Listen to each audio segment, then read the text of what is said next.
ಭಯೋತ್ಪಾದಕರು ಭೀತಿ ಹುಟ್ಟಿಸಿ ತಮ್ಮ ಬೆಳೆ ಬೇಯಿಸ್ಕೊಳ್ತಿದ್ದಾರೋ ಹಾಗೆ ಈ ಚಾನೆಲ್ಗಳು ಸಹ TRPಗೋಸ್ಕರ ಇಲ್ಲದ ಭೀತಿ ಹುಟ್ಟಿಸ್ತಾರೆ. ಏನ್ ಸಿದ್ದರಾಮಯ್ಯ ಏನು ಹೇಳಿದ್ರು ನನಗೆ ಅನಿವಾರ್ಯ ಅನ್ನಿಸ್ತಿಲ್ಲ. ಯಾಕಾಗಿ ಹೇಳಿದ್ರು ಅವರು? ಅವ್ರ ಮೇಲೆ ಎಷ್ಟು ಬಂತು, ಒಬ್ಬ ಅಂತ ಹೇಳಿ ನೀನು.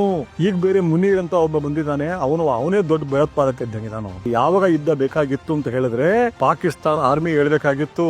ಈಗ ಸ್ಯಾಂಪಲ್ ಕೊಟ್ಟಿದೀವಿ, ನೋಡ್ತಾ ಇರಿ ಮುಂದೆ. ಇನ್ನು ಹಲವು ತಿಂಗಳಲ್ಲಿ 6-7 ತಿಂಗಳಲ್ಲಿ ಕಾಶ್ಮೀರ ಹೆಂಗ್ ತಗೋತೀವಿ, ಇಡೀ ಇಂಡಿಯಾನ ಬರ್ನ್ ಮಾಡ್ತೀವಿ. ISI ಖಂಡಿತ ಇದೆ. ಅಲ್ಲಿರೋ ಕೆಲವು ಮಿನಿಸ್ಟರ್ಗಳೇ ಹೇಳ್ತಿದ್ದಾರೆ 30 ವರ್ಷದಿಂದ ಯಾವ ರೀತಿ ಅದನ್ನ ಪೋಷಿಸಿದ್ದೀವಿ ನಾವು ಅಂತ. ನಾವಿವತ್ತು ಯುದ್ಧಕ್ಕೆ ಹೋದ್ರೆ ನಮಗ್ ಸಾಟಿ ಎಲ್ಲ ಅದು. ಮತ್ತೆ ನಾವ್ ಈ ಗಾಬರಿ ಆಗ್ಬೇಕಾಗಿಲ್ಲ, ಚೈನಾ ಬಂದ್ಬಿಡುತ್ತೆ ಅವ್ರ ಸಪೋರ್ಟ್ ಯಾರ್ಯಾರೋ ಬರ್ತಾರೆ ಅಂತ. ಚೈನಾ ಇವ್ರು ಯಾರು ಕೂಡ ಇವತ್ತು ಯುದ್ಧ ಬಯಸ್ತಾ ಇರಲ್ಲ. ದೇಶ ಅಂದ್ರೆ ಬರೀ ನನ್ನ ಪಾರ್ಟಿ ಅಲ್ಲ, ಇಲ್ಲಿರೋ 30-35% ಜನ ಅಲ್ಲ, 140 ಕೋಟಿ. ಯುದ್ಧಕ್ಕೆ ನಾವು ಹೋದ್ರೆ 140 ಕೋಟಿ ಜನರ ಬದುಕು ಏರುಪೇರು ಆಗ್ಬಿಡುತ್ತೆ. ಭದ್ರತಾ ವೈಫಲ್ಯ ಅಲ್ಲ, ಅಲ್ಲಿ ಬಂದು ಮಾಡಲ್ಲ. ಇದನ್ನ ನಮ್ಮ ಭದ್ರತಾ ಪಡೆಗಳು ಖಂಡಿತ ಅನ್ಕೊಂಡಿಲ್ಲ. ಆರಾಮಾಗಿದ್ರು. ಆದ್ರೆ ಇಂಡಸ್ ರಿವರ್ ಬಗ್ಗೆ ಮಾಡಿರೋದು ಬಹಳ ದೊಡ್ಡದು. ಅಟ್ ದ ಸೇಮ್ ಟೈಮ್ ಇಷ್ಟಲ್ಲೇ ಒಂದು ಸರ್ಜಿಕಲ್ ಸ್ಟ್ರೈಕ್ ಖಂಡಿತ ಆಗುತ್ತೆ. ಪ್ರಧಾನಮಂತ್ರಿ ಯಾಕೆ ಬರಲಿಲ್ಲ ಅಂತ ಏನೇನೋ ಕಾರಣಗಳಿರ್ತಾವಲ್ಲಿ, ಅಥವಾ ಸ್ಪಾಟ್ಗೆ ಯಾಕೆ ಹೋಗ್ಲಿಲ್ಲ ಬೇಡ. ಆದ್ರೆ ಅವ್ರ ಜವಾಬ್ದಾರಿಯಿಂದ ಅವತ್ತಿಂದ ಮಾತನಾಡ್ತಾ ಇದಾರೆ. ಮತ್ತು ಆ ಸಿಟ್ಟು ಇಲ್ಲಿ ಕೋಜಿ ರೂಮ್ ನಲ್ಲಿ ಕುತ್ಕೊಂಡು ಯಾರು ಆಂಕರ್ ಹೇಳ್ತಾವೋ ಅಷ್ಟು ಅವ್ರಿಗೂ ಇದೆ. ನಾವು ಕಾಂಗ್ರೆಸ್ ಕಡೆನೋ ಇವ್ರ ಕಡೆನೋ ಅಥವಾ ಎರಡೂ ಅಲ್ಲದೆ ಬೇರೆ ಕಡೆನೋ ಅದರ ಸಮಯ ಅಲ್ಲ. ಈಗ ಬೇಕಾಗಿರೋದಂದ್ರೆ ನಮ್ಮ ಸ್ವಾಸ್ಥ್ಯ ಕಾಪಾಡ್ಕೋಬೇಕು ನಾವು. ಸ್ನೇಹಿತರೆ, ನೋಡ್ತಾ ಇದ್ದೀರಿ ಏನೇನಾಗ್ತಾ ಇದೆ, ನೋಡ್ತಾ ಇದ್ದೀರಿ. ಇಡೀ ದೇಶವನ್ನ ದಿಕ್ಕುಗಿಡಿಸುವಂತಹ ಕಂಗೆಡಿಸುವಂತಹ ಘಟನೆ ನಡೀತು ಪಹಲ್ಗಾಮ್ನಲ್ಲಿ. 26 ಭಾರತೀಯರನ್ನ ಟೆರರಿಸ್ಟ್ಗಳು, ಭಯೋತ್ಪಾದಕರು ಕೊಂದಿದ್ದಾರೆ. ಆ ಕೊಲ್ಲಬೇಕಾದ್ರೆ ಈ ತಿಮ್ಮಾಪುರ ಈ ಮಿನಿಸ್ಟರ್ಗಳು ಏನೇ ಬೇಜವಾಬ್ದಾರಿಯಿಂದ ಮಾತಾಡ್ಲಿ, ಅವರು ಹೇಳಿ ಮಾಡಿದ್ದಾರೆ. ಹಿಂದೂಗಳ ಅಲ್ವಾ ಕನ್ಫರ್ಮ್ ಮಾಡ್ಕೊಂಡು ಮಾಡಿದ್ದಾರೆ. ಅವರನ್ನ ಪ್ರತಿರೋಧ ವ್ಯಕ್ತಪಡಿಸಿದ 2 ಮುಸ್ಲಿಮರಿಗೂ ಹೊಡೆದಿದ್ದಾರೆ. ಯಾಕೆ ಅವರು ಹೇಳಿದ್ದಾರೆ? ಧರ್ಮ ಬಂದಿಲ್ಲ ಅರ್ಥ ಇಲ್ಲ. ಕಾರಣ ಏನು ಅಂದ್ರೆ ಅವ್ರಿಗಿರೋದು ಭಯೋತ್ಪಾದಕರ ಉದ್ದೇಶ ಎದ್ದು ಕಾಣುತ್ತೆ. ಬರೀ ಭೀತಿ ಹುಟ್ಟಿಸೋದು ಮಾತ್ರ ಅಲ್ಲ, ಇಂಡಿಯಾದಲ್ಲಿ ಮುಸ್ಲಿಮರ ಬಗ್ಗೆ ಇವರು ಎದ್ದು ಸೆಟದ ನಿಲ್ಲಲಿ, ಹಿಂದೂಗಳು ಅವರು ಕ್ರೋಧಗೊಳ್ಳಲಿ, ಎಲ್ಲ ಕಡೆ ಸಣ್ಣ ಪ್ರಮಾಣದ ಗಲಾಟೆಗಳು ಶುರುವಾಗ್ಲಿ, ದೊಡ್ಡ ಸಿಟಿಗಳಲ್ಲಿ ದೊಡ್ಡ ಪ್ರಮಾಣದಲ್ಲಿ ಆಗ್ಲಿ. ಆ ಮತೀಯ ಬಾಂಧವ್ಯ ಇದೆಯಲ್ಲ, ಆ ಮತೀಯ ಇದರಲ್ಲಿ ಹೊಂದ್ಕೊಂಡು ಹೋಗ್ತಾ ಇದಾರಲ್ಲ, ಅದಕ್ಕೆ ಹೊರ್ತಾ ಕೊಡೋಣ ಅಂದ್ರೆ ಇಡೀ ದೇಶವನ್ನ ವೀಕ್ ಮಾಡೋಣ ಅನ್ನೋ ಉದ್ದೇಶಕ್ಕೆ ಮಾಡಿದ್ದಾರೆ. ಈಗ ಅವ್ರು ಹೇಳಿದ್ರು ಅಂದ ತಕ್ಷಣ ನೀನು ಹಿಂದೂನ ಅಂತ ಕೇಳಿ ಮಾಡಿದಾನೆ ಭಯೋತ್ಪಾದಕ ಅಂದ ತಕ್ಷಣ ಇಲ್ಲಿದಾರಲ್ಲ, ನಮ್ಮ ಶಿವಾಜಿನಗರದಲ್ಲೋ ಇಲ್ಲೋ ಡೆಲ್ಲಿನಲ್ಲೋ ಬಾಂಬೆನಲ್ಲೋ ಕೇರಳದಲ್ಲೋ ಇರೋ ಮುಸ್ಲಿಮ್ರ ಕೆಲಸ ಮಾಡಿದ್ದಾರೆ ಅಂತ ಅರ್ಥನ? ವೈರಿ ದೇಶಗಳೇ ಮಾಡಿಸಿರೋದು. ಅದಕ್ಕೆ ಏನು ನಮ್ಮ ಪ್ರತಿಕ್ರಿಯೆ ಹೇಗಿರ್ಬೇಕು? ತುಂಬಾ ಗಂಭೀರವಾಗಿ ಕೊಟ್ಟಿದ್ದಾರೆ ನಮ್ಮವರು. ಎಷ್ಟು ಗಂಭೀರವಾಗಿ ಕೊಡ್ಬೇಕೋ ಅಷ್ಟು ಗಂಭೀರವಾಗಿ ಕೊಟ್ಟಿದ್ದಾರೆ. ಅದರಲ್ಲೂ ಆ ನೀರು, ಇಂಡಸ್ ರಿವರ್ ನೀರಿನ ಬಗ್ಗೆ ಇದೆಯಲ್ಲ, ಅದು ಬಹಳ ಗಂಭೀರವಾದ ವಿಷಯ. ಈಗ ದೊಡ್ಡದಾಗಿ ಉಟ್ಕೊಂಡಿರೋದು ಒಂದು ಯುದ್ಧ. ಒಂದು ಕಾಲದಲ್ಲಿ ಇದು ಬರದೇ ಇದ್ದಾಗ, ಈ ಚಾನೆಲ್ಗಳು, ಇವು ಆನ್ಲೈನ್ಗಳು ಇವೆಲ್ಲ ಬರದೇ ಇದ್ದಾಗ, ಈ ಸಾಫ್ಟ್ವೇರ್ ಇವೆಲ್ಲ ಇಲ್ಲದೆ ಇದ್ದಾಗ ಬರೀ ಪ್ರಿಂಟಿಂಗ್ ಮಾತ್ರ ಇತ್ತಲ್ಲ, ಅವತ್ತು ಬಹಳ ಜವಾಬ್ದಾರಿ ಇರ್ತಿತ್ತು. ಯುದ್ಧ ಅನಿವಾರ್ಯವೇ, ಯುದ್ಧ ಬೇಕೇ ಬೇಡವೇ, ಚರ್ಚೆಗಳಿರ್ತಿತ್ತು. ಬುದ್ಧಿವಂತಗಳು ಭಾಗವಹಿಸ್ತಾ ಇದ್ರು. ಈಗ ಆ ರೀತಿ ಇಲ್ಲ.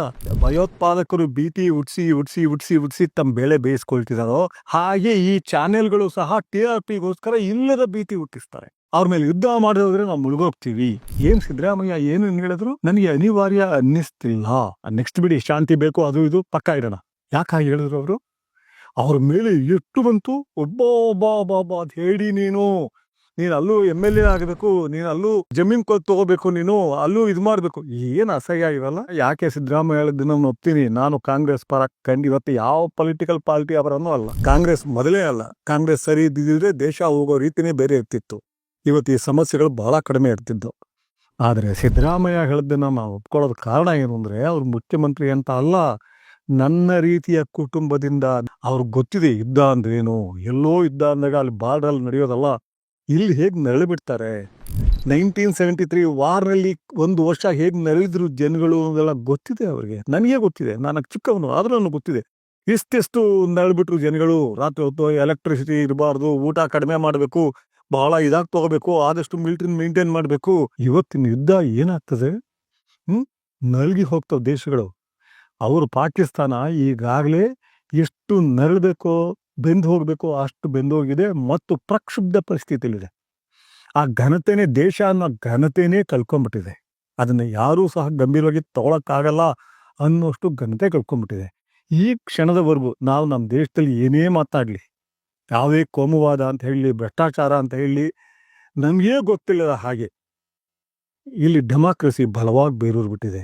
ಅಲ್ಲಿ ಎಲ್ಲಿದೆ? ಅಲ್ಲಿ ಯಾವಾಗ ಬೇಕಾದರೂ ಆ ದೇಶದಲ್ಲಿ ಎಲೆಕ್ಟೆಡ್ ಪ್ರೆಸಿಡೆಂಟ್ ಕಿತ್ತೆಸಿಬಹುದು, ಮಿಲಿಟರಿ ತಗೋಬಹುದು. ಈಗ ಬೇರೆ ಮುನೀರ್ ಅಂತ ಒಬ್ಬ ಬಂದಿದ್ದಾನೆ, ಅವನೇ ದೊಡ್ಡ ಭಯೋತ್ಪಾದಕ ಇದ್ದಂಗಿದ್ದಾನೆ. ಅವನು ಮಾತಾಡೋ ರೀತಿ, ಹಿಂದೆ ಇದ್ದವರು ಮುಷರಫ್ ಇರ್ಬೋದು, ಬೇರೆ ಎಲ್ಲ ಇರ್ಬೋದು, ಬಹಳ ಮಾಡರ್ನ್ ಇದಕ್ಕೆ ತೆರ್ಕೊಂಡಿದ್ರು. ಅವರು ಆಧುನಿಕವಾಗಿದ್ರು, ಅವರು ಮುಸ್ಲಿಮರಾಗಿದ್ರು. ಆದರೆ ಇಸ್ಲಾಂ ಭಯೋತ್ಪಾದಕ ಆಗಲಿ ಮೂಲಭೂತವಾದಿ ಆಗಲಿ ಆಗಿರಲಿಲ್ಲ. ಇವನು ಪಕ್ಕಾ ಮೂಲಭೂತವಾದಿ. ಯಾಕೆ ಅನಿವಾರ್ಯ ಅಲ್ಲ ಅಂತ ಹೇಳಿರ್ತಾರೆ ಸಿದ್ದರಾಮಯ್ಯ. ಯುದ್ಧ ಬೇಕೇ ಇತ್ತು, ಈಗ ನನ್ನ ಅಭಿಪ್ರಾಯ ಮೇಲೆ ಹೇಳ್ತೀನಿ. ಆದರೆ ಯಾವಾಗ ಯುದ್ಧ ಬೇಕಾಗಿತ್ತು ಅಂತ ಹೇಳಿದ್ರೆ ಪಾಕಿಸ್ತಾನ ಆರ್ಮಿ ಹೇಳ್ಬೇಕಾಗಿತ್ತು. ಈಗ ಸ್ಯಾಂಪಲ್ ಕೊಟ್ಟಿದ್ದೀವಿ, ನೋಡ್ತಾ ಇರಿ. ಮುಂದೆ ಇನ್ನು ಹಲವು ತಿಂಗಳಲ್ಲಿ, 6-7 ತಿಂಗಳಲ್ಲಿ ಕಾಶ್ಮೀರ ಹೆಂಗೆ ತಗೋತೀವಿ, ಇಡೀ ಇಂಡಿಯಾನ ಬರ್ನ್ ಮಾಡ್ತೀವಿ, ಬೆಂಕಿ ಹತ್ತಿಸ್ತೀವಿ ಅಂತ ಹೇಳಿದ್ರೆ ನಮ್ಗಿಷ್ಟ ಇರಲಿ, ಇಲ್ಲದೆ ಹೋಗ್ಲಿ, ಅಲ್ಲಿ ಸಾಮಾನ್ಯ ಜನ ನರಳದೆ ಹೋಗ್ಲಿ, ನಾವು ಎಷ್ಟು ಬೇಕಾದ್ರೂ ನಾಶ ಆಗಲಿ, ತೊಂದರೆಗೆ ಸಿಗಲಿ, ನಾವು ಯುದ್ಧ ಮಾಡಲೇಬೇಕಾಗಿತ್ತು. ಆದರೆ ಇವತ್ತು ಅವ್ರು ಹೇಳ್ತಿರೋದೇನು, ಯಾರಾದರೂ ಬೇರೆ ದೇಶಗಳ ಕೈಲಿ ತನಿಖೆ ಮಾಡಿಸಿ, ನ್ಯೂಟ್ರಲ್ ದೇಶಗಳ ಕೈಲಿ ತನಿಖೆ ಮಾಡಿಸಿ, ನಮ್ಮ ತಪ್ಪಿದ್ರೆ ನಾವು ಒಪ್ಕೊಳ್ತೀವಿ, ನೀವು ಏನು ಬೇಕಾದ್ರೆ ಹೇಳಿ, ನಾವಿಲ್ಲ. ಅವರಿದ್ದಾರೆ ಅಂತ ಎಲ್ರಿಗೂ ಗೊತ್ತಿದೆ. ರಾಜಕಾರಣಿಗಳಿದಾರೋ ಇಲ್ಲ, ISI ಖಂಡಿತ ಇದೆ. ಅಲ್ಲಿರೋ ಕೆಲವು ಮಿನಿಸ್ಟರ್ಗಳೇ ಅದು ಹೇಳ್ತಿದ್ದಾರೆ, 30 ವರ್ಷದಿಂದ ಯಾವ ರೀತಿ ಅದನ್ನ ಪೋಷಿಸಿದ್ದೀವಿ ನಾವು ಅಂತ. ಅದೇ ರೀತಿ ಕೇವಲ 3 ತಿಂಗಳಿಂದ ಬಲೂಚಿಸ್ತಾನದಲ್ಲಿ, ನಿಮಗೆ ಬೇರೆಯವ್ರಿಗೆ ಗೊತ್ತಿರೋದಿಲ್ಲ, ಇಲ್ಲಿ AC ರೂಮ್ನಲ್ಲಿ ಕೂತ್ಕೊಂಡು ಮಾತಾಡ್ತಿದಾರಲ್ಲ ಆ್ಯಂಕರ್ಗಳು, ಇವರು ಚಾನೆಲ್ಗಳು, ಅವ್ರಿಗೆ ಗೊತ್ತಿಲ್ವಾ? ಬಲೂಚಿಸ್ತಾನದಲ್ಲಿ ಒಂದು ಇಡೀ ಟ್ರೈನನ್ನು 3 ದಿನ ಇಟ್ಕೊಳ್ತಾರೆ. ಭದ್ರತಾ ಪಡೆಗಳು ತುಂಬ ಸಾಯ್ತಾರೆ, ಟೆರರಿಸ್ಟ್ಗಳು ಅವಾಗಲೂ ಕಮ್ಮಿ ಸಾಯ್ತಾರೆ. ಆಗ ಅಲ್ಲಿ ಬಂದಿದ್ದೇನು, ಆ ಇಂಗ್ಲಿಷ್ ಪೇಪರ್ಗಳಲ್ಲಿ ಬರ್ತಾ ಇದ್ದಿದ್ದೇನು, ಆಫ್ಘಾನಿಸ್ತಾನ ಭಯೋತ್ಪಾದಕರು ಮಾಡಿದ್ದಾರೆ, ಬೆಂಬಲ ಕೊಟ್ಟಿರೋದು ಇಂಡಿಯಾ. ಆದರೆ ಅಲ್ಲಿರೋ ಜನ ಇಂಡಿಯಾ ಮೇಲೆ ಯುದ್ಧ ಮಾಡಿ ಅಂತ ಹೇಳೋಕ್ಕಾಗಲ್ಲ, ಸಣ್ಣ ದೇಶ ಅದು. ನಾವಿವತ್ತು ಯುದ್ಧಕ್ಕೆ ಹೋದ್ರೆ ನಮಗೆ ಸಾಟಿ ಎಲ್ಲ ಅದು.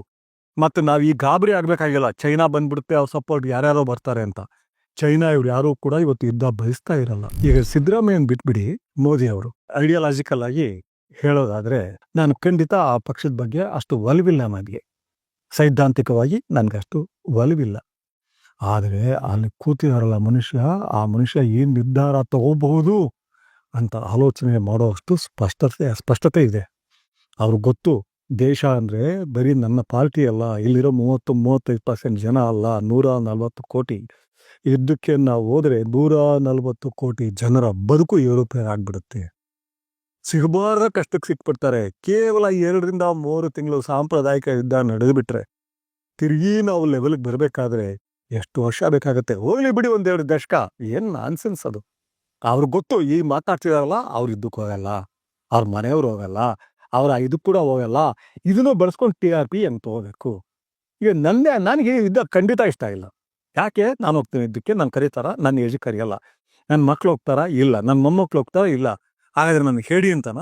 ಯುದ್ಧ ಬೇಡ, ಪಾಕಿಸ್ತಾನದ ಮೇಲೆ ಹೇಳಿ. ಇವ್ರು ಹೇಳೋದು ನೋಡಿ, ಹೇಳಿ ಸಿದ್ದರಾಮಯ್ಯ. ಏನು ನಾನ್ಸೆನ್ಸ್ ಅದು? ಸಿದ್ದರಾಮಯ್ಯ ಹೋಗ್ಬೇಕಾ? ಯತೀಂದ್ರ ಹೋಗ್ಬೇಕಾ? ಅಥವಾ DK ಶಿವಕುಮಾರ್ ಹೋಗ್ಬೇಕಾ?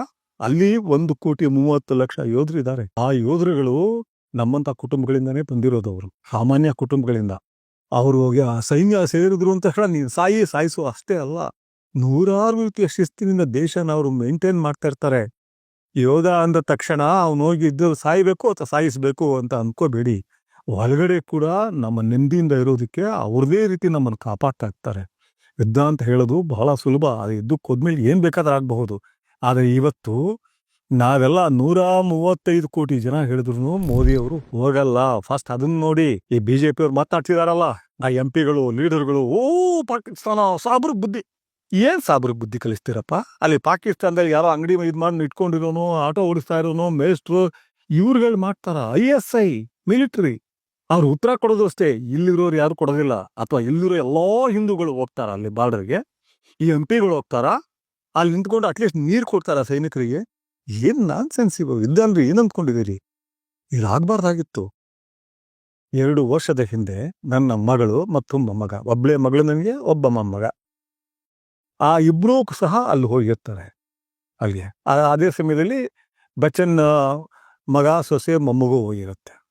ನನ್ನ ಮೊಮ್ಮಗ, ಇವರು ಹೋಗಿರ್ತಾರೆ. ಪಹಲ್ಗಾಮಿಂದ ನನಗೆ ಫೋನ್ ಮಾಡ್ತಾರೆ ಮತ್ತು ವಿಡಿಯೋಗಳು ತೋರಿಸ್ತಾರೆ. ಅಲ್ಲಿ ಹೆಚ್ಚು ಕಮ್ಮಿ ಬೆಳಿಗ್ಗೆ ಹೋದವರು ಸಾಯಂಕಾಲ 6 ಗಂಟೆವರೆಗೂ ಇರ್ತಾರೆ, 10ರಿಂದ 6. ಅವತ್ತೇನೆ ಅಲ್ಲಿ ಭದ್ರತಾ ಪಡೆಗಳಿರಲಿಲ್ಲ. ಅದು ಭದ್ರತಾ ವೈಫಲ್ಯ ಅಂದ್ಕೊಂಡಿದ್ದೀರಾ? ನೋ, ಭದ್ರತಾ ವೈಫಲ್ಯ ಅಲ್ಲ. ಅಲ್ಲಿ ಬಂದು ಮಾಡಲ್ಲ. ಇಲ್ಲ ಅಮರನಾಥ್ ಯಾತ್ರಿಗಳು ಹೊಡಿತಾರೆ ಅಥವಾ ಬಾರ್ಡರ್ನಲ್ಲಿ ಹೊಡಿತಾರೆ. ಈ ಪ್ರಕ್ಷುಬ್ಧತೆ ಇದ್ದೇ ಇರುತ್ತೆ. 5 ವರ್ಷಕ್ಕೊಂದ್ಸರಿ ಆಗಲಿ 10 ವರ್ಷಕ್ಕೊಂದ್ಸರಿ ಇರುತ್ತೆ. ಅದ್ರ ಬಗ್ಗೆ ಎಚ್ಚರವಾಗಿರ್ಬೇಕು. ಇದನ್ನ ನಮ್ಮ ಭದ್ರತಾ ಪಡೆಗಳು ಖಂಡಿತ ಅಂದ್ಕೊಂಡಿರಲಿಲ್ಲ. ಆರಾಮಾಗಿದ್ರು. ಲಕ್ಷಾಂತರ ಜನ ಹೋಗಿ ಬರ್ತಿದ್ದಾರೆ ವರ್ಷಕ್ಕೆ. ಆದ್ರೆ ಇದು ಸಡನ್ ಆಗಿ ಆಯ್ತು. ಇದು ವೈಫಲ್ಯ ಅಲ್ಲ, ಇನ್ನು ಕೇರ್ ತಗೊಳ್ತಾರೆ. ಇದನ್ನ ಭದ್ರತಾ ವೈಫಲ್ಯ ಅಂತ ಕಾಂಗ್ರೆಸ್ನವ್ರು ಮಾತಾಡಿದ್ರೆ ನಂಗೆ ನಗು ಬರುತ್ತೆ. ಅದು ಯಾವ ರೀತಿ ಅಂತ ಹೇಳಿದ್ರೆ, ಡೈಲಿ ಈಗ ನಾನು ಇದ್ದಕ್ಕಿದ್ದಂಗೆ ಹೋಗ್ತೀನಿ 1 ವಾರದ ನಂತರ, ನಿಮ್ಗೆ ಹಾರ್ಟ್ ಪ್ರಾಬ್ಲಮ್ ಆಗ್ಬಿಟ್ಟಿದೆ, ನೀವು 1 ವಾರ ಮುಂಚೆ ಬರಬೇಕಾಗಿತ್ತು. ಇಲ್ಲ ನಿಮಗೆ ಕ್ಯಾನ್ಸರ್ ಸೆಲ್ಗಳು ಶುರು ಆಗ್ಬಿಟ್ಟಿದೆ, 1 ತಿಂಗಳು ಮುಂಚೆ ಬರಬೇಕಾಗಿತ್ತು. ಅವ್ರು ಹೇಗೆ ಹೇಳ್ತಾರೆ ಅಂದ್ರೆ, 2 ದಿನಕ್ಕೊಂದ್ಸರಿ ಚೆಕ್ ಮಾಡಿಸೋದೇ ನನ್ನ ಕೆಲಸ ಆಗಬೇಕಾಗಿತ್ತು. ಯಾರನ್ನೇ ಕೇಳಿ, ಯಾರೇ ಹೋದ್ರು ಡಾಕ್ಟರ್ಗಳು ಹೇಳೋ ರೀತಿ ಹೇಗಿದೆ, ನೀವು ಮೊದಲೇ ಬರಬೇಕಾಗಿತ್ತು. ಅಂದ್ರೆ ಪ್ರತಿದಿನ ನಾವು ಇವತ್ತು ನನ್ಗೆ ಏನಾಗಿದೆಯೋ, ನನ್ನ ಆರೋಗ್ಯ ಏರುಪೇರು ಆಗ್ಬೋದೇನೋ ಚೆಕ್ ಮಾಡಿಸ್ತಾ ಇರ್ಬೇಕು. ತುಂಬಾ ಅಂದ್ರೆ ವಾರಕ್ಕೊಂದ್ಸಲ ಚೆಕ್ ಮಾಡಿಸ್ಬೇಕು. ಆ ರೀತಿ ಆಗಲ್ಲ. ನಾನು ಓಡಾಡ್ತಾ ಇರೋದು ನನಗೆ ಗೊತ್ತಿದೆ, ನಾನು ಆರಾಮಾಗಿದ್ದೀನಿ, ಆರೋಗ್ಯವಾಗಿದ್ದೀನಿ, ನಾನು ಇನ್ನೂ ಸ್ವಲ್ಪ ದಿನ ನನಗೆ ಸಮಸ್ಯೆ ಆಗಲ್ಲ ಅಂತ ಗೊತ್ತಿರುತ್ತೆ. ವರ್ಷಾನುಗಟ್ಲೆ ಆಗಲ್ಲ ಅಂತ ಇರುತ್ತೆ. ಆ ನಂಬಿಕೆಲೇ ಜೀವನ ಹೋಗೋದು. ಅಲ್ಲಿ ಹೋಗಿದೆ, ಇದಾಗಬಾರ್ದಾಗಿ. ಯಾವ ಕಾರಣಕ್ಕೂ ಹಿಂದೆ ಆಗಿರೋ ಎಲ್ಲದಕ್ಕಿಂತಲೂ ಭೀಕರ ಈ ಸರಿ ಆಗಿರೋದು. ಅವ್ರ ಹೆಂಡತಿ ಮಕ್ಳು ಎದುರಿಗೆ ಗಂಡದಿರು ಹೊಡೆಯೋರು, ಅದು ಎಷ್ಟು ಇದಾಗತ್ತೆ ಅಂದ್ರೆ, ಎಲ್ರೂ ಇದಿಲ್ಲ, 100% ನನಗೂ ಇದೆ. ಇಲ್ಲಿ ಮಾತಾಡ್ತಿದಾರಲ್ಲ, ಕೋಸಿ ರೂಮಲ್ಲಿ ಕುತ್ಕೊಂಡು ಯುದ್ಧ ಅಂತ, ಅವರ 1000ದಷ್ಟು ಸಿಟ್ಟಿದೆ. ಹಾಗಂತೇಳಿ ಪಾಕಿಸ್ತಾನಕ್ಕೆ ಬಾಂಬ್ ಹಾಕ್ಬಿಟ್ರೆ, ಪಾಕಿಸ್ತಾನಕ್ಕೆ ನಾವು ಅಲ್ಲಿರೋ ಸೈನಿಕರನ್ನ ಹೊಡೆದಾಕ್ಬಿಟ್ರೆ ಸ್ಟಾಪ್ ಆಗುತ್ತಾ? ಇನ್ನೂ ಹೆಚ್ಚಿಗೆ ಆಗುತ್ತೆ. ನಾವು ಮಾಡಬೇಕಾಗಿರೋದು ಒಂದೇ, ಇನ್ನು ಮುಂದೆ ಯಾವತ್ತೂ ಸಹ ಆ ರೀತಿ ಆಗಬಾರ್ದು. ಅಮೆರಿಕ ನೋಡಿ, ಹೋದ 25 ವರ್ಷದಿಂದ ಆದ್ಮೇಲೆ ಮತ್ತೊಂದು ಆಗಕ್ ಬಿಟ್ಟಿಲ್ಲ. ಅವರು ಅಷ್ಟು ಕೇರ್ ತಗೊಂಡಿದ್ದಾರೆ. ನಾವು ಆ ಕೇರ್ ಇರಲೇಬೇಕು, ಇದು ಅನಿವಾರ್ಯ. ನಾವು ನಮ್ಮ ಆರೋಗ್ಯ ಹೇಗೆ ಉಳಿಸ್ಕೊಳ್ಳೋದಕ್ಕೆ ನಾವು ದಿನ ನೋಡ್ಕೊಳ್ತಾ ಇರ್ಬೇಕು ನಮ್ಮನ್ನು ನಾವು. ಅದೇ ರೀತಿ ಈ ಭದ್ರತಾ ಪಡೆಗಳು ಮತ್ತು ಸರ್ಕಾರಗಳು ಎಲ್ಲಿ ಆಗಬಹುದು, ಅದು ಸೆನ್ಸಿಟಿವ್ ಜಾಗಗಳು ಎಲ್ಲೆಲ್ಲಿದೆ ಅಂತ ಕಡೆ ನೋಡ್ತಾ ಇರ್ಬೇಕಾಗತ್ತೆ. ದಯವಿಟ್ಟು ಯಾವ ಕಾರಣಕ್ಕೂ ಯುದ್ಧ ಅದು ಬಹಳ ಧೀರತನ, ನಾವೆಲ್ಲ ಧೀರರು, ನಾವು ಹೇಳಿಗಳಲ್ಲ ಯುದ್ಧ. ನೀವು ಅಲ್ಲಿ ಹೋವಾಗಿರೇ ಹೇಳ್ತಿದ್ದೆ ನಾನು, ನೀವು ಧೀರರು ಅಂತ. ಬಿಡಿ ಇದನ್ನೆಲ್ಲ. ಅಟ್ಲೀಸ್ಟ್ ಆ ಫಿಟ್ನೆಸ್ ಆಗಿ ಕಾಣ್ತಾ ಇದು ಹೇಳ್ತಾ ಇರೋದನ್ನ. ಮತ್ತೆ ಕೆಲವು ಚಾನೆಲ್ಗಳಿದ್ದಾರೆ, ಇಂಗ್ಲಿಷ್ ಚಾನೆಲ್ಗಳು, ಅವರು ವೆಪನ್ ಬ್ರೋಕರ್ಗಳು. They are all weapon brokers. ಇದು ಗೊತ್ತಿಲ್ವಾ? ಕನ್ನಡ ಚಾನೆಲ್ಗಳಿಗೆ ಬೇರೆ ಚಾನೆಲ್ ಗೊತ್ತಿಲ್ಲ ಅನ್ಕೊಂಡಿದ್ದೀರಾ? ಅವ್ರಿಗೆ ಯುದ್ಧಗಳಾಗ್ಬಿಟ್ರೆ ಅವ್ರ ಕಡೆಯಿಂದ ಒಂದು 3-4 ಸಾವಿರ ಕೋಟಿ ತಗೊಂಡ್ರೆ ಶಸ್ತ್ರಾಸ್ತ್ರಗಳನ್ನ, ಅವ್ರಿಗೂ 1,000 ಕೋಟಿ ಸಿಗುತ್ತೆ.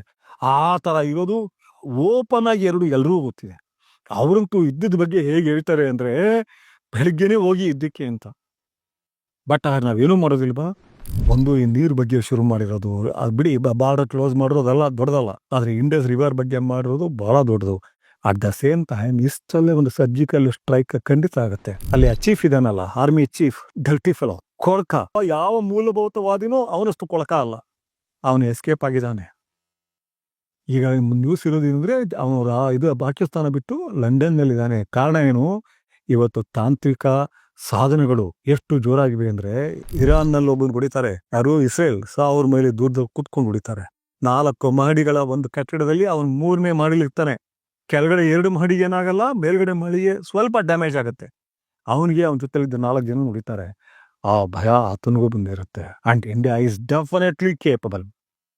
ಇದಕ್ಕೆ ಬರೀ ಇಸ್ರೇಲು, ಅಮೇರಿಕ, ಚೈನಾ ಅಂತಲ್ಲ, ಅಷ್ಟು ಕೆಪಾಸಿಟಿ ಎಲ್ರಿಗೂ ಬಂದ್ಬಿಟ್ಟಿದೆ.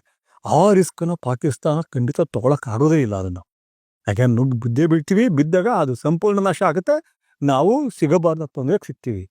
ಈ ಹಂತದಲ್ಲಿ ನಾವು ಮಾಡ್ತಾ ಇದೀವಲ್ಲ, ನಾವು ಮಾಡೋದಿರ್ಲಿ, ಮೋದಿ ಅವರು ಇರ್ಲಿ, ಶಾ ಇರ್ಲಿ, BJP ಇರ್ಲಿ, ಸರ್ವಪಕ್ಷ ಸಭೆ ಯಾಕೆ ಕರೆದಿದ್ದಾರೆ? ಅಲ್ಲಿ ಯಾವ ಕಾರಣಕ್ಕೆ ಅವ್ರು ಬರಲಿಲ್ಲ, ಅದ್ರ ಬಗ್ಗೆ ನಾವು ಹೆಚ್ಚು ಮಾತನಾಡೋದು ಬೇಡ. ಪ್ರಧಾನಮಂತ್ರಿ ಯಾಕೆ ಬರಲಿಲ್ಲ ಅಂತ ಏನೇನೋ ಕಾರಣಗಳಿರ್ತಾವಲ್ಲಿ. ಅಥವಾ ಸ್ಪಾಟ್ಗೆ ಯಾಕೆ ಹೋಗ್ಲಿಲ್ಲ, ಬೇಡ. ಆದರೆ ಅವ್ರ ಜವಾಬ್ದಾರಿಯಿಂದ ಅವತ್ತಿಂದ ಮಾತನಾಡ್ತಾ ಇದ್ದಾರೆ. ಮತ್ತು ಆ ಸಿಟ್ಟು ಇಲ್ಲಿ ಕೋಸಿ ರೂಮ್ನಲ್ಲಿ ಕುತ್ಕೊಂಡು ಯಾರು ಆ್ಯಂಕರ್ಗಳು ಹೇಳ್ತಾವೋ ಅಷ್ಟು ಅವ್ರಿಗೂ ಇದೆ. ಯಾಕೆ ಸೌದಿ ಅರೇಬಿಯಾಗ ಹೋಗಿ ಆ ಮುಸ್ಲಿಂ ಇವರು ಅವ್ರನ್ನ ಹೇಗೆ ಅಪ್ಕೊಳ್ತಾರೆ ಅಂತ ಹೇಳಿದ್ರೆ, ಆ ಜಾಗಕ್ಕೆ ಸೇರಿದ ಹಿರಿಯ ಏನೋ ಅನ್ನೋ ರೀತಿನಲ್ಲಿ, ಆ ಸ್ಥಳಕ್ಕೆ ಸೇರಿದವರೇನೋ ಅನ್ನೋ ರೀತಿ ಪ್ರಧಾನಿನ ಟ್ವೀಟ್ ಮಾಡಿದ್ದಾರೆ. ಸೊ ಈಗ ನಾವು ಕಾಂಗ್ರೆಸ್ ಕಡೆನೋ ಇವ್ರ ಕಡೆನೋ ಅಥವಾ ಅವೆರಡೂ ಅಲ್ಲದೆ ಬೇರೆ ಕಡೆನೋ ಅದರ ಸಮಯ ಅಲ್ಲ. ಈಗ ಬೇಕಾಗಿರೋದಂದ್ರೆ ನಮ್ಮ ಸ್ವಾಸ್ಥ್ಯ ಕಾಪಾಡ್ಕೋಬೇಕು ನಾವು. ನನಗಿಲ್ಲಿ ಬಿದ್ದಿದೆ, ಎಲ್ಲಿಂದೋ ಬಂದು ಮರದಿಂದ ಬಂದು ಒಂದು ದೊಡ್ಡ ಇದು ಬಿದ್ದುಬಿಟ್ಟಿದೆ ಇಲ್ಲಿ. ಅದು ಬೇರೆಯವರಿಗೆ ಬೀಳದ ಹಾಗೆ ನಾವು ನೋಡ್ಕೋಬೇಕು. ಮತ್ತೆ ಯುದ್ಧ ಯಾವ ಕಾರಣಕ್ಕೂ ಆಗಲ್ಲ. ನಾವು ಹೇಳಿದ್ರು ಆಗಲ್ಲ, ಇವರೆಲ್ಲ ಕಿರ್ಚಿದ್ರು ಆಗಲ್ಲ. ಯಾಕೆ ನಾನು ಹೇಳಿದ್ನಲ್ಲ, ಅವ್ರ ಜವಾಬ್ದಾರಿ ಅವ್ರಿಗೆ ಗೊತ್ತಿದೆ ಮತ್ತು ಆ ಒತ್ತಡಗಳು ಬೇರೆ ಇರ್ತವೆ, ಪ್ರೆಷರ್ ಇರ್ತವೆ. ಮತ್ತು ಏನೇ ಚೈನಾ ನಾವು ದ್ವೇಷ ನಮಗಿದೆ, ಅವ್ರ ನಡುವೆ ಶತ್ರು ಅಂತ ಅಂದ್ಕೊಂಡ್ರು ಈ ವಿಷಯದಲ್ಲಿ ಖಂಡಿತ ಎನ್ಕರೇಜ್ ಮಾಡೋಕ್ಕೆ ಹೋಗಲ್ಲ ಯಾರೂ. ಈಗ ನಡೀತಾ ಇದೆಯಲ್ಲ ಗಾಜಾ ಇಸ್ರೇಲ್ ಮತ್ತು ಆ ರಷ್ಯಾ ಯುದ್ಧ ಯುಕ್ರೇನ್, ಅದರಲ್ಲಿ ಎಷ್ಟು ತತ್ತರಿಸಿ ಹೋಗಿದೆ ಪ್ರಪಂಚ. ಅದು ಆಳಿಂದ್ರಿ ಇದು ಗೊತ್ತಾಗೋದಿಲ್ಲ, ಆದರೆ ಆಳದಲ್ಲಿ ತುಂಬ ತತ್ತರಿಸಿ ಹೋಗ್ಬಿಟ್ಟಿದೆ ಎಲ್ಲ. ಸೊ ಖಂಡಿತ ಆಗಲ್ಲ ಮತ್ತು ಆಗಬಾರ್ದು. ಇದನ್ನ ಹೇಳ್ತಾ ಇರೋ ನಾನು ಹೇಳ್ತಾ ಇದ್ದೀನಲ್ಲಪ್ಪ, ಅಂಕರ್ಗಳ ಹೇಳಿ ತಂದಿಂದ ಹೇಳ್ತಾ ಇಲ್ಲ, ಧೀರತನದಿಂದ ಹೇಳ್ತಾ ಇದ್ದೀನಿ. ಯುದ್ಧ ಮಾಡಿ ಅಂತ ಹೇಳೋದು ಇದೆಯಲ್ಲ, ಯಾವನೋ ಹೋಗ್ಲಿ, ಅವ್ನು ಇವನ್ ಮೇಲೆ ಹೊಡಲಿ, ಇವ್ನು ಅವ್ನು ಸಾಯಿಸ್ಲಿ, ಇವ್ನು ಸಾಯಿಸ್ಲಿ ಅನ್ನೋದು ಅದು ಹೇಳಿತನ. ಬೇಡ ಅಂತ ಹೇಳಿದ್ಯಲ್ಲ, ಇಟ್ ನೀಡ್ಸ್ ಗಟ್ಸ್. ಯಾವ ಕಾರಣಕ್ಕೂ ಯುದ್ಧ ಆಗಲ್ಲ ಮತ್ತು ಆಗಬಾರ್ದು. ನಮಸ್ಕಾರ.